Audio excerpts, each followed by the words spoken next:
മൗലിദ്.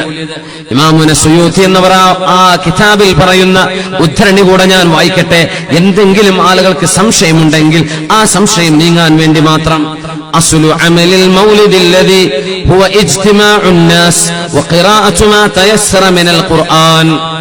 മൗലീദ് ആചരണത്തിന്റെ അടിസ്ഥാനമായ വിശുദ്ധ ഖുർആൻ പാരായണം ചെയ്യാൻ വേണ്ടി ആളുകൾ ഒരുമിച്ച് കൂടുന്നത്. ഖുർആൻ പാരായണം നടക്കും അവിടെ. വരിവായത്തുൽ അഖ്ബാരിൽ വാരിദ ഫീ മബ്ദഇ അംരി നബി സ്വല്ലല്ലാഹു അലൈഹി വസല്ലം വമാ വഖഅ ഫീ മൗലിദിഹി മിനൽ ആയാത്ത്. അവിടെ ചില ഹദീസുകൾ ഓതും.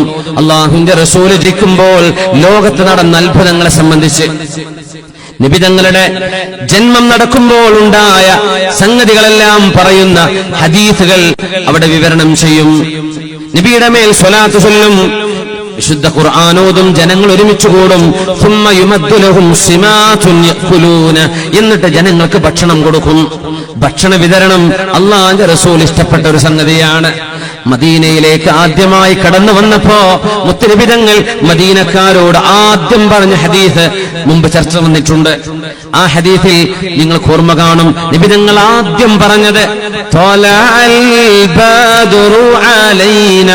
എന്ന് പാട്ടുപാടി നബിയെ സ്വീകരിച്ചപ്പോ മുത്തുനബി തങ്ങൾ അതിന് മറുപടിയായി ആദ്യം പറഞ്ഞ ഹദീസ് ജൂത പണ്ഡിതനായിരുന്ന അബ്ദുല്ലാഹി ഇബ്നു സലാം റളിയല്ലാഹു അൻഹു ആണ് ഈ സംഭവം നമുക്ക് ഉദ്ധരിക്കുന്നത്.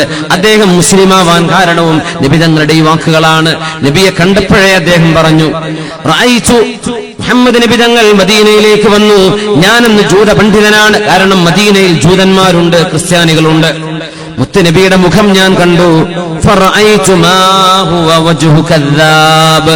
ഞാൻ ആ നബിയുടെ മുഖത്ത് നോക്കുമ്പോൾ എനിക്ക് മനസ്സിലായി, ഇത് നുണ പറയുന്ന ആളല്ല, ഈ മുഖമുള്ള മനുഷ്യൻ നുണ പറയില്ല. ഹബീബിന്റെ മുഖം കണ്ടപ്പോഴേ എനിക്ക് മനസ്സിലായി. ഞാനിങ്ങനെ നോക്കി നിന്നു, എന്താണ് ആദ്യമായി ഇവിടെ നിന്ന് ഉരുവിടാൻ പോകുന്നത്?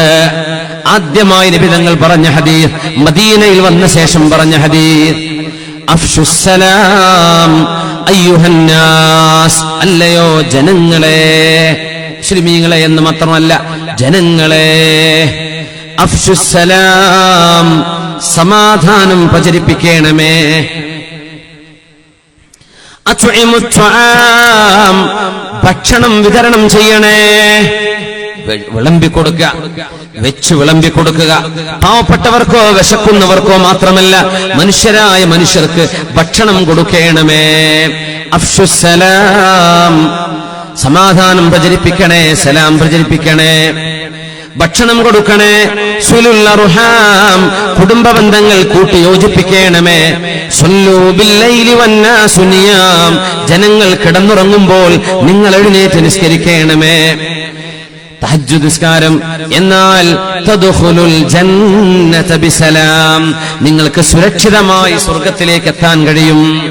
ഈ ഹദീസ് റിപ്പോർട്ട് ചെയ്തത് മഹാനായ അബ്ദുല്ലാഹി ഇബ്നു സലാം റളിയല്ലാഹു അൻഹു. ആ ഹദീസിൽ രണ്ടാമത് നബി പറഞ്ഞ വാക്കെന്താണ്? അത്ഇമുത്ത്വാം. ആർക്കെന്ന് പറഞ്ഞില്ല, ഭക്ഷണം വിളമ്പിക്കൊടുക്കിൻ. ബദ്രീങ്ങളുടെ സ്മരണ വരുമ്പോൾ നമ്മൾ ഭക്ഷണം കൊടുക്കുന്നുണ്ട്, റബീഉൽ അവ്വൽ വരുമ്പോൾ ഭക്ഷണം കൊടുക്കുന്നുണ്ട്. ഏത് ഫംഗ്ഷനുകളിലും ഭക്ഷണ വിതരണം അത് നബിക്ക് ഇഷ്ടമാണ്. ഇമാം സുയൂത്തി തങ്ങൾ പറയട്ടെ, ഇങ്ങനെ നബിയുടെ മൗലിദിന്റെ സമയത്ത്, ജന്മം നടന്ന സമയത്ത് നടന്ന അത്ഭുതങ്ങൾ പറയുകയും ഹദീസുകൾ ഓതുകയും സ്വലാത്ത് ചൊല്ലുകയും ഖുർആൻ ഓതുകയും ഭക്ഷണം കഴിച്ച് ജനങ്ങൾ പിരിഞ്ഞു പോവുകയും ചെയ്യുന്നു. മിൻ ഗൈരി സിയാദത്തിൻ അലാ ദാലിക. അല്ലാഹു തആല അംഗീകരിക്കുകയും ഇഷ്ടപ്പെടുകയും ചെയ്യുന്ന ഈ നന്മകൾ ഇതിലേറെ ഇത് മാത്രം ചെയ്യുന്ന, ഇതാണ് മൗലിദിന്റെ അടിസ്ഥാന കാര്യങ്ങൾ. ഇതിൽ അല്ലാഹു തആല ഇഷ്ടപ്പെടാത്തത് ഒരിക്കലും എപ്പോഴും മൗലിദാവട്ടെ, റബീഉൽ അവ്വൽ ആവട്ടെ, റമളാൻ ആവട്ടെ നമുക്ക് ചെയ്യാൻ പാടുള്ളതല്ല. അല്ലാഹു ഇഷ്ടപ്പെടാത്തത് നമ്മൾ റോഡുകൾ ബ്ലോക്കാക്കുന്നത്. ഹബീബിന്റെ ഒരു നബിദിന റാലി നടന്നു പോകുമ്പോ റോഡുകൾ ബ്ലോക്കാക്കരുത്, നബിതങ്ങൾക്ക് ഇഷ്ടമല്ല. അതൊരു പക്ഷേ മദ്മൂമായ ബിദ്അത്താണ്, ഒഴിവാക്കേണ്ട കാര്യമാണ്. നമ്മളത് ചെയ്യാൻ പാടില്ല. റോഡ് ബ്ലോക്കാക്കാൻ പാടില്ല. മൗലിദിന്റെ സദസ്സുകൾ നമ്മൾ മൈക്കിലൂടെ ഉറക്കെ വിളിച്ചു പറയുമ്പോ അയൽപക്കക്കാരായ ആളുകൾക്ക് ദിവസേന മാസം മുഴുവനും നമ്മുടെ പള്ളികളിൽ മൗലിദ് പാരായണം മൈക്കിലൂടെ ഉറക്കെ വിടുമ്പോൾ ഒരുപക്ഷെ അയൽവാസികളായ ആളുകൾ മുസ്ലിങ്ങൾ അല്ലാത്തവർ കാണും. അവിടെ രോഗികളുണ്ടാകും, ചെറിയ മക്കൾ കിടന്നുറങ്ങുണ്ടാകും, അവർക്ക് ബുദ്ധിമുട്ടാവും. അതുകൊണ്ട് പള്ളിയുടെ ഉള്ളിൽ കേൾക്കുന്ന മൈക്ക് ഉപയോഗിക്കുക. മഹാനായ പാണക്കാട് സയ്യിദ് ഹൈദർ അലി ശിഹാബ് തങ്ങളവറുകൾ അങ്ങനെ ഒരു ആഹ്വാനം തന്നെ ചെയ്തിട്ടുണ്ട്. തങ്ങളവറുകൾ, നിങ്ങളാരും നാട്ടുകാരെ ബുദ്ധിമുട്ടാക്കരുത്. നാട്ടുകാർക്ക് ബുദ്ധിമുട്ടുള്ള രീതിയിൽ മൈക്കിലൂടെ നമ്മുടെ സ്വലാത്തും ദിക്റുകളും മൈക്കിൽ ഓപ്പൺ ആയിട്ട് നിങ്ങൾ വിടരുത്. കാരണം എത്രയോ ക്ഷമയോടുകൂടെ, സഹനത്തോടുകൂടെ, സഹിഷ്ണുതയോടുകൂടെ ജീവിക്കുന്ന ആളുകളാണ് നമ്മുടെ ചുറ്റുഭാഗത്തുമുള്ളത്. പ്രകോപനങ്ങൾ ഉണ്ടാക്കരുത്, അസ്വാരസ്യങ്ങൾ ഉണ്ടാക്കരുത്. ആ മൈക്കൊന്ന് ഓഫ് ചെയ്യുമോ എന്ന് ഏതെങ്കിലും ഒരു ഹൈന്ദവ സുഹൃത്ത് നമ്മളോട് അപേക്ഷിച്ചു കഴിഞ്ഞാൽ അതൊരു പക്ഷേ നമ്മുടെ ബന്ധങ്ങളിൽ വിടർച്ച വീഴും. അതുകൊണ്ട് നിങ്ങൾ അത്തരം പ്രവർത്തനങ്ങൾ ചെയ്യല്ല, ആളുകളെ ബുദ്ധിമുട്ടാക്കരുത്. നമ്മുടെ നബിക്കും ആരെയും ബുദ്ധിമുട്ടാക്കൽ ഇഷ്ടമായിരുന്നില്ലല്ലോ. ഇങ്ങനെ ചെയ്യുന്ന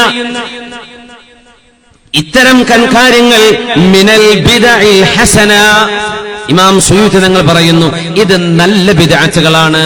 ബിദ്അത്തുകൾ രണ്ട് വിധമുണ്ട് എന്ന് പറയുമ്പോഴേക്കും ചാടിക്കുടഞ്ഞ് രണ്ടല്ല ഒന്നല്ലേ ഉള്ളൂ. ഇന്ന ഹദീസ് ഇരിക്കട്ടെ ഹദീസ് പഠിച്ചവരാണ് ഇമാമുന സുയൂത്തി എന്നവർ.